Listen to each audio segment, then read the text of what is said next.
Fi kliem Bernard Grech, il-Gvern ma jistax jibqa' jinjora tbatijiet tal-familji speċjalment bħalissa meta l-inflazzjoni tal-prezzijiet tal-ikel hija għolja ħafna. Hekk stqarr il-kap tal-Partit Nazzjonalista meta kien intervistat fuq Net FM fejn tkellem fost l-oħrajn dwar iż-żieda fil-prezzijiet u qal li ma nistgħux ninjoraw dak li qed iħossu bħalissa l-ħaddiema, il-familji, l-anzjani u anke l-pazjenti f'pajjiżna.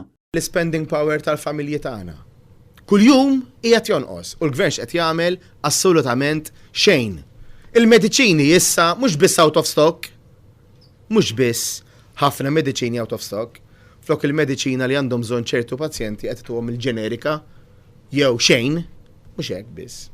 Manka sitwazzjoni gravi ta' pazjenti li għaddejjin minn żmien diffiċli li għandhom bżonn ir-radjoterapija, illi dil-ġimgħa sfortunatament spiċċaw kellhom jiġu msiefra ġewwa pajjiż barrani biex ikomplu bil-kura għaliex.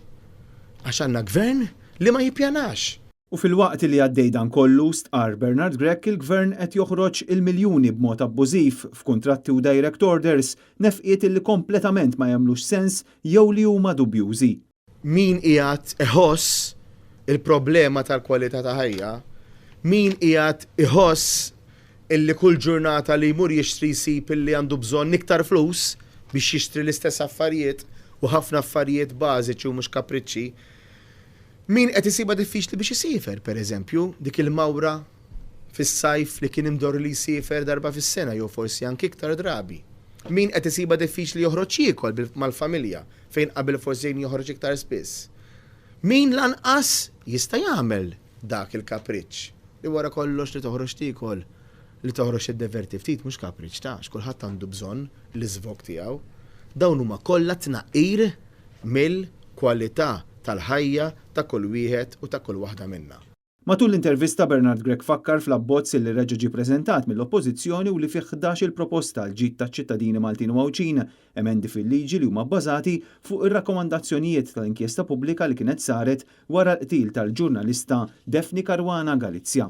Dwar il-problema ta' traffiku l-kap tal-Partit Nazzjonalista rimarka li anke hawn jeħtieġ li l-Gvern ikollu pjan. Għandna bżonn f'dal-pajjiż fejn jidħol it-traffiku pjan serju li jkun cross-party. Iż-żewġ partiti ma nistgħux inħallu iktar il-problema ta' traffiku f'pajjiżna logħba jew ballun politiku.